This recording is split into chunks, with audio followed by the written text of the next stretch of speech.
राम नारायण राम, राम नारायण राम, राम नारायण राम। जो वास्तव में ज्ञानी गुणी हैं, उनके जीवन का सुर विवेकाधीन होगा। विवेक संपन्न व्यक्ति ही विवेक के सुर के साथ विश्व के सुर का संपर्क स्थापित कर सकता है। वो देश काल और पात्र के अनुसार सुर, ताल और छंद के साथ मेल रखकर काम किया करते हैं। जिस देश का जैसा वातावरण है, उसके साथ सामंजस्य रखकर वहां के निवासियों के संस्कारों के सुर में सुर मिलाकर उन्हें स्वाधीन चिंतन के मार्ग पर ले आते हैं। मैं वही करता हूं। शूद्र से प्रकांड की ओर ले जाना ही मेरा धर्म है। समाज के अधिकांश लोग जिसे जानने के अभ्यस्त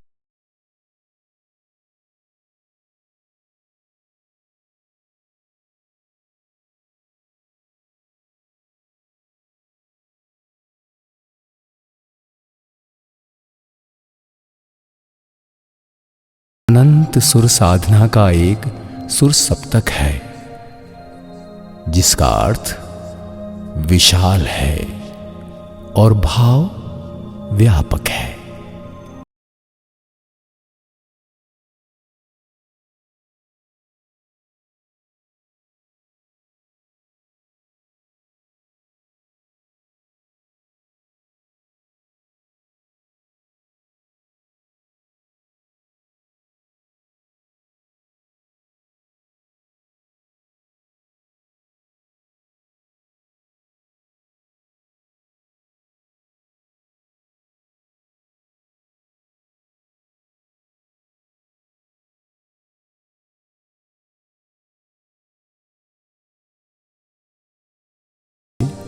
सृष्टि होती चली जा रही है। उसी सुरधारा के प्रवाह को सुनाने के उद्देश्य से ही मंत्र ध्वनि की सहायता से सभी को मंत्र सुर में एक माला की तरह गूंथ कर रखा जाता है। जिस तरह खेत में बीज बोया जाता है, ठीक उसी तरह मैं भी इन लाखों मनुष्यों के शरीर रूपी खेत में महामंत्र के महासुर सप्तक का बीज बोए जा रहा हूं। जब तक इस बीज से अंकुर निकलेगा,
लाने का इशारा करता है। सुर प्रत्यक्ष सत्य है। वहां कल्पना, धारणा या अयथार्थ के लिए कोई स्थान नहीं है।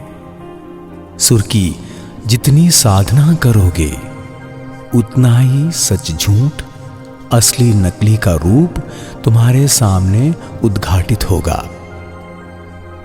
तुम जितने अधिक सुर में मग्न होगे, प्रकृति के रहस्य को उतना ही जान पाओगे।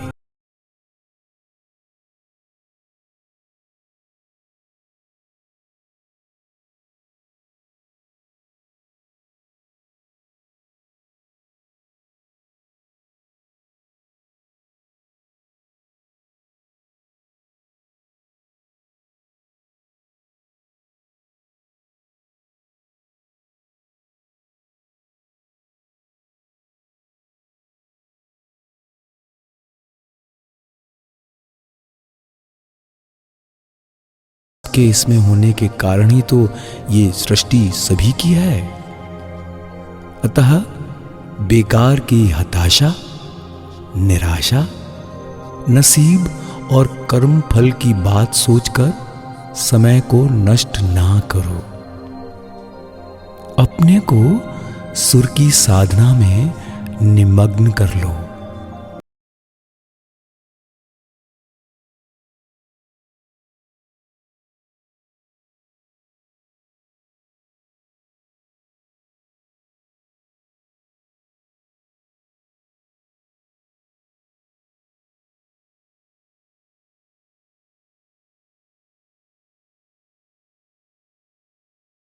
सुर के मार्ग पर चलने पर वो प्रश्नों के उपस्थित होते ही तुम्हें उनके समाधान की एक ऐसी सुंदर भावना में लीन कर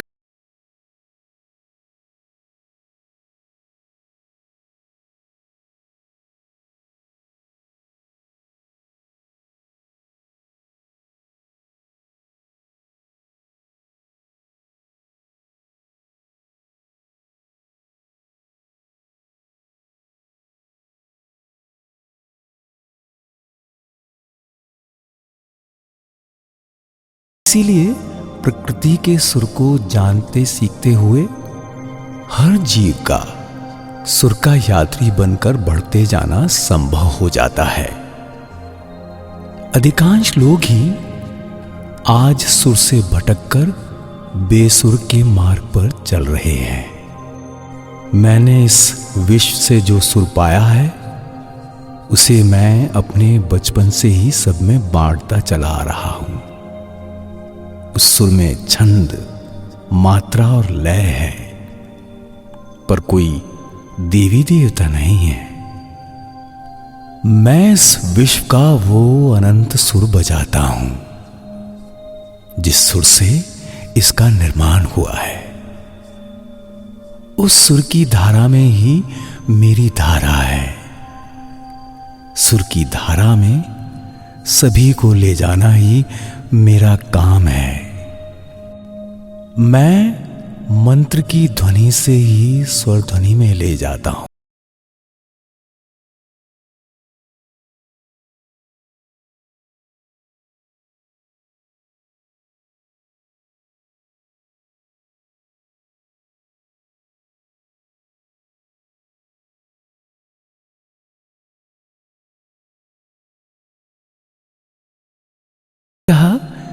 किसी भी शब्द के माध्यम से अंत में सुर तक पहुंचा जा सकता है। सुर ही आदि, सुर ही चैतन्य है और सुर ही जीवन की धारा है। सुर की धारा ही वास्तविक धारा है। इस विश्व में सर्वत्र ये सुर की धारा अविराम लहरों की तरह बहती चली जा रही है। किसी भी वस्तु को आधार बनाकर इस सुरलोक में पहुंचा जा सकता है। मैं इस अनंत सुर का वाहक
जैसे ही वर्षा आती है, उसकी सरल धारा से प्रकृति फिर से कोमल और शीतल हो जाती है।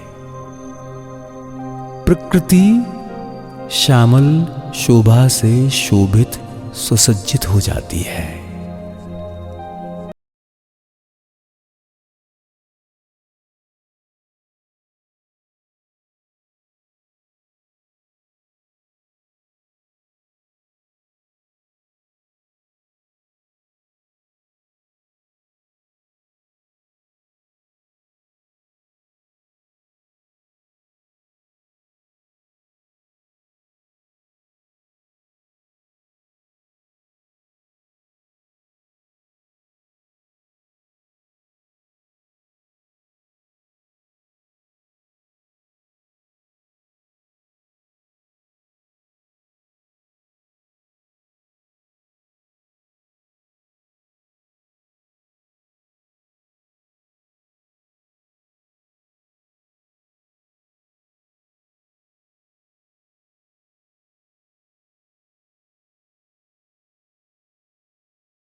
असली वस्तु का सुर ही अलग होता है। उस सुर में किसी भी प्रकार का कोई द्वंद्व नहीं होता।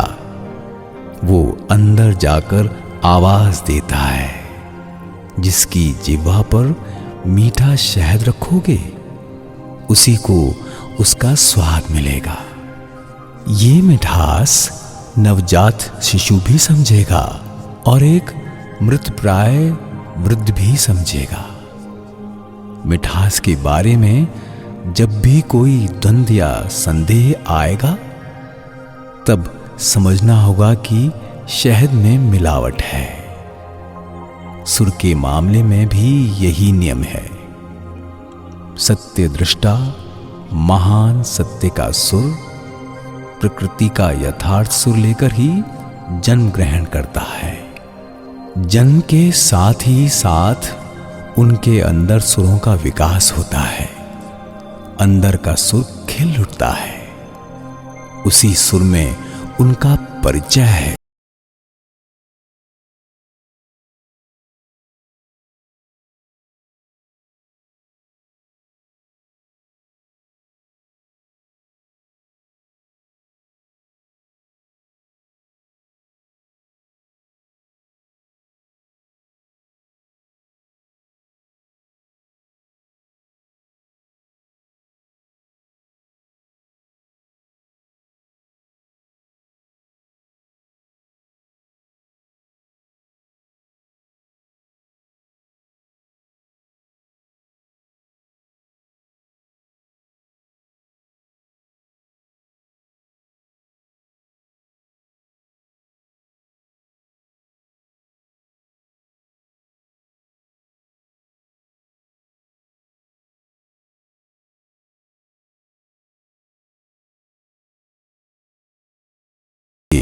जो वास्तव में महान हैं, उनके स्वर में भी कोई कल्पना या युक्ति विरुद्ध बात नहीं रहेगी।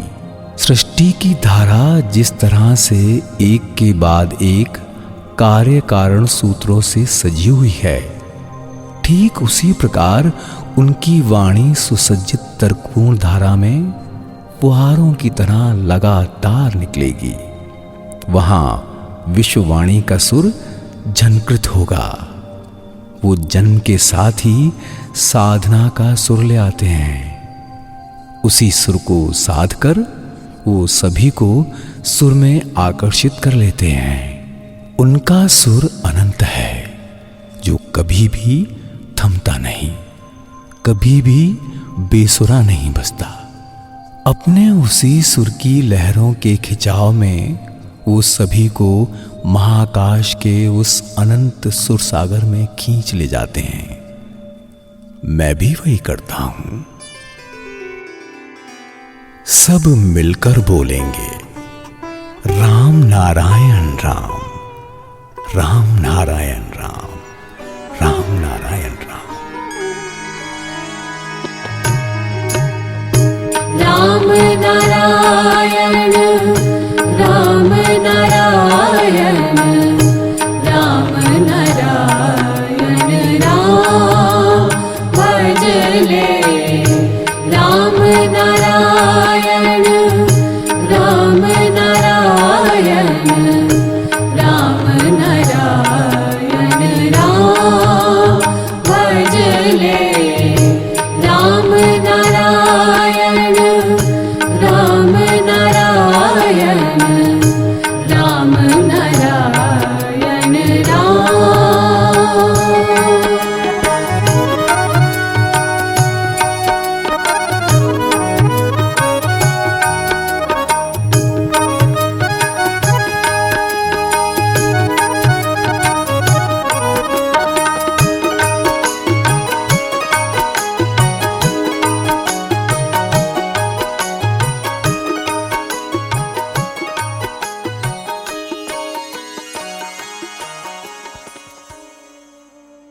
जहां मात्रा है, लय है, सम है, वहीं सुर है। विश्व में जहां जो कुछ है, सभी में सुर है। जो कुछ कर रहा है, वो सुर का अवलंबन लेकर ही कर रहा है। ये वास्तव जगत भी एक विशेष सुर है। सृष्टा के श्रेष्ठत्व का सुर अगणित रूपों में विद्यमान है। सृष्टा के साथ, महासुर के साथ सभी एक सुर में बंधे हैं। सृष्टा का सुर, महाकाश का वही सुर आकार लेकर विभिन्न रूपों में रूपांतरित हो अंतर और व्यावधान बने हुए हैं। व्यावधान से अलग होकर, अंतर में रहकर भी अलग व्यक्तित्व तथा सत्ता रखकर भी जीव सृष्टा की श्रेष्ठ वस्तु के स्वाद का अनुभव कर सके। उसी के लिए सृष्टि के अगणित रूप, रस और गंध के माध्यम से सृष्टा की विराट शक्ति का परिचय दिया गया है। इसीलिए सृष्टि में इतने रूप हैं।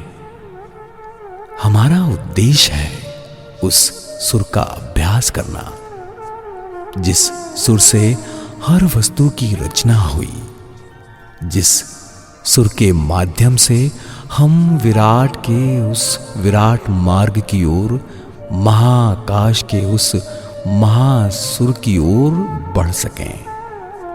उस सुर को अपने वश में किया जा सके, उसी के लिए ध्वनि या मंत्र का अभ्यास करना होता है। जो नाद है वही ध्वनि है, जो ध्वनि है वही मंत्र है, वही सुर है। सुर सबका सहजात है। हमारे अनजाने में हमारे मन से जो भाव निकलते हैं, वो सुर के माध्यम से ही निकलते हैं। बचपन से ही अपने आप ही उआ उआ ध्वनि के माध्यम से जिस भाव की अभिव्यक्ति होती है, वहां भी स्वाभाविक रूप से एक सुर रहता है। और फिर जब अंतिम सांस निकलती है, तब भी उसी सुर के माध्यम से उसकी अभिव्यक्ति होती है। हमारी सारी कोशिश प्रकृति के इसी सुर को अधिकृत करने के लिए ही है। सुर में मन को एकाग्र करने से मन में जितनी स्थिरता आती है, इतनी आसानी से किसी और तरीके से ऐसा नहीं होता। इसीलिए मन को एकाग्र करने के लिए सुर का आश्रय लिया जाता है। इसी के लिए मंत्र जपने की व्यवस्था प्रचलित है। जिस सुर पर निर्भर होकर ये विश्व चल रहा है, सभी को सुर को अपने अपने सुर में लाना होगा। और उसी के लिए शरीर यंत्र में मंत्र या ध्वनि का अभ्यास करना होगा। मनुष्य सुर के माध्यम से ही अपना दुख प्रकट करता है। सुर के अंदर से निकली दर्द पीड़ा हमारे मन के बोझ को कम करती है। इस बाह्य जगत में क्रमशः जो सृष्टि होती आ रही है, वो भी एक सुर ही है।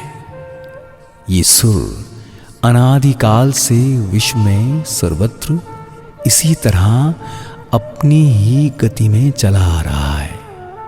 साथ ही साथ अपने आप विभिन्न रूपों की सृष्टि भी होती आ रही है। अनंत रूपों के माध्यम से रचनाकार या सृष्टा अपने विराटत्व को जान रहा है और दूसरों को भी इससे अवगत करा रहा है। इस अवगत कराने के पीछे जानने की इच्छा है, समझने की इच्छा है, गढ़ने की इच्छा है। ये इच्छा शक्ति ही सुर का भाव है, मात्रा का भाव है। प्रत्येक वस्तु में मात्रा ज्ञान है, सुर है। तभी तो कितने अपरूप रूपों का विकास हो रहा है। बीज से पौधे उग रहे हैं, फूल खिल रहे हैं। सर्वत्र सुर का ही खेल चल रहा है। तुम लोग जो गाना गाकर दूसरों को सुनाते हो, उसमें प्रेम, विरह, वैराग्य, हंसी तथा रोने की कितनी बातें रहती हैं। इस तरह गीत के माध्यम से गायक और संगीतकार कितनी बातों को अभिव्यक्त करते हैं, कितने विचित्र रूपों की रचना करते हैं। और विश्व प्रकृति अपनी अपूर्ण रचनाओं के माध्यम से अपना जो गीत सुना रही है, वो रूप अवर्णनीय है, जिसकी व्याख्या भी नहीं की जा सकती। वो विचित्र रूपों के माध्यम से नित्य नए नए सुर दिए जा रही है। प्रकृति अपने विभिन्न रूपों में अनंत नाद का सुर दे रही है। आकाश ग्रंथ के उस सुर में भी मात्रा है। निरंतर सुर में जो सम, खाली या लय है, वो आज नहीं आया है। प्रकृति अपने सुर को सिर्फ खींचती चली जा रही है और उसी से अनगिनत रूप निकलते आ रहे हैं। हर रचना में जहां पर जिस चीज की जितनी जरूरत है, वो ठीक उतनी ही विद्यमान है। बिल्कुल त्रुटिहीन रूप में यही तो मात्रा है। मात्रा ज्ञान के होते ही सुर पर खुद ब खुद अधिकार हो जाता है। कोई सुर को खींच सकता है, कोई नहीं। पर इससे कुछ आता जाता नहीं। ऐसी बात भी नहीं है कि सिर्फ कंठ के माध्यम से ही सुर की अभिव्यक्ति होती है। कोई अपनी चित्रकारी के माध्यम से, कोई लेखनी के माध्यम से, तो कोई अपनी बोली द्वारा ही अपने सुर को प्रकट करता है। कोई विषय वस्तु की तैयारी के अंदर से सुर दे रहा है, कोई संगठन या आंदोलन के माध्यम से, तो कोई अपनी बोली द्वारा ही अपने सुर को प्रकट करता है।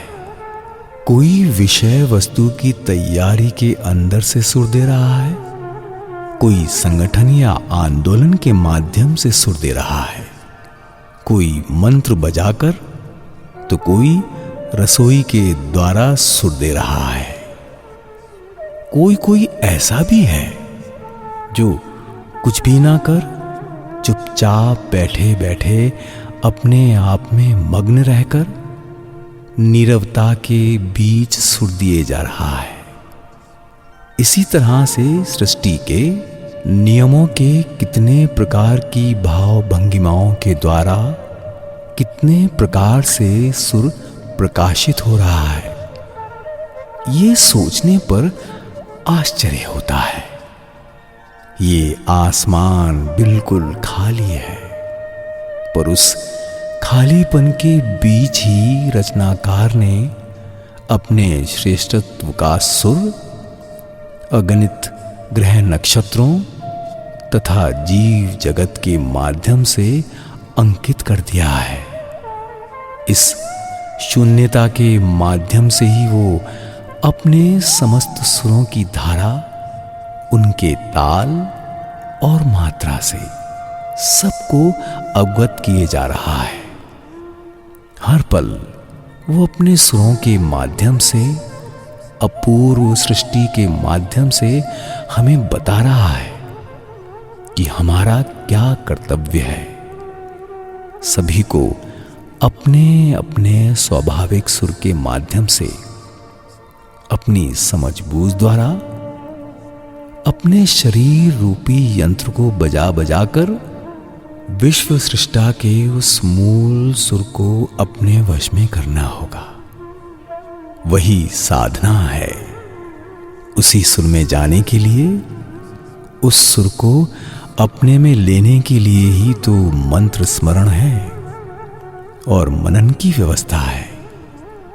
विश्व प्रकृति जिस सुर में चल रही है, हमें भी उसी सुर में चलना होगा। जब तक उस सुर से नहीं मिलेंगे, तब तक हमें जन्म मृत्यु के इस चक्र तथा संसार के घात प्रतिघात में से गुजरना होगा। योग फल के मिलते ही सुर के साथ सुर मिलते हैं और उसके बाद कोई कठिनाई नहीं होगी। सुर का अभ्यास करते करते ही सुर वश में आएगा। साधना में सफलता आएगी। जो भी देवता या अवतार बने हैं, वो सुर का अभ्यास करते रहे हैं। प्रकृति के सुर का मंथन करके ही वेद की रचना हुई है। मैं जिस वेद की व्याख्या करता हूं, वो प्रकृति के सुर की व्याख्या है। प्रकृति का यथार्थ सुर जो अनंत काल से अपने ही सुर में प्रवाहित हो रहा है, वही धर्म और वेद का सुर है। उस सुर में आज विकृति आ गई है। इसीलिए समाज में आज असुरों तथा बेसुरों का बोलबाला है। सर्वत्र छल कपट, बल, कौशल, मारपीट आदि चल रहा है। ये सब मूलतः उसी मूल सुर में जाने के लिए है। प्रकृति की हर वस्तु में शब्द है, ध्वनि है। हर एक शब्द के पीछे एक गति है। प्रकृति में ये गति या सुर अपनी अंतहीन गति से अपनी ही धुन में, अपने ही सुर में चल रहा है। अपने बचपन से ही मैंने अपनी इच्छा से विश्व प्रकृति के उसी सुर, छंद तथा लय के साथ संपर्क स्थापित किया है। प्रकृति के ग्रंथ में डूबे रहकर मैं प्रकृति का रस निचोड़ता हूं, प्रकृति का यथार्थ सुर निकालता हूं। वही विश्व प्रकृति का मूल सुर है, आदि सुर है। मैं स्वयं को उसी सुर में ढालकर समाज को भी उसी सुर में सजाने का प्रयास कर रहा हूं। मैं जिस ध्वनि या तत्व का इस्तेमाल करता हूं वो प्रकृति के सुर से ही लिया गया है। मैं सभी विषय वस्तुओं के सुर को लेकर ही सुर दिया करता हूं। इस सुर में अनादि अनंत का सुर प्रवाहित है। ये सुर प्रकृति की हर वस्तु से ओतप्रोत रूप से जुड़ा हुआ है। प्रकृति का ये सुर सबकी अपनी सत्ता का सुर है, सबके अंदर की सत्ता को जगाता है। अंतर की गहराई में स्थित सुर को जागृत करता है। इस सुर ध्वनि को ध्वनि के माध्यम से यथार्थ में प्रतिष्ठित और प्रवाहित किया जा सकता है। व्यवहारिक क्षेत्र में इस ध्वनि का कोई अर्थ नहीं है, पर प्रकृति के सुर तथा प्रकृति के अर्थों से ये परिपूर्ण है। इसमें अंतहीन गति है। यही गति समस्त शक्ति का उद्गम स्थल है। जो सुर में डूबे हुए हैं, तत्व में डूबे हुए हैं, वो ही इस सुर तथा ध्वनि के गूढ़ तत्वों की उपलब्धि कर पाएंगे। ग्रंथ के साथ इसका कोई संपर्क नहीं। यहां के किसी अर्थ से इसका कोई मेल नहीं है, पर हृदय के अर्थ से इसका संपर्क है। इसमें विराट तत्व जुड़ा हुआ है। प्रकृति के सभी अमूल्य संपद इसके अंदर हैं। इसीलिए प्रकृति की इस अनंत शक्तिशाली ध्वनि के सहारे सब कुछ किया जा सकता है। ये ध्वनि किसी नियमानुसार एक ही तरह से नहीं निकलती। जब जिस अवस्था में हो, एक सुर निकलता चला जाता है, परंतु वो सुर एक सुर ध्वनि की ही ध्वनि दे रहा है। मैं उसे वेद ध्वनि के नाम से जानता हूं। इस वेद ध्वनि में दुविधा, द्वंद्वहीन अभिन्नता का सुर है। उस सुर में विश्व की हर विषय वस्तु का गूढ़ अर्थ बताया गया है। वो विवरण अनादि का वही विवरण है जो सृष्टि के तत्वों में ही पाया गया है। उस समय आज की तरह शब्द या भाषा नहीं थे। सृष्ट वस्तुएं उस समय शब्द राशि से परिपूर्ण थीं।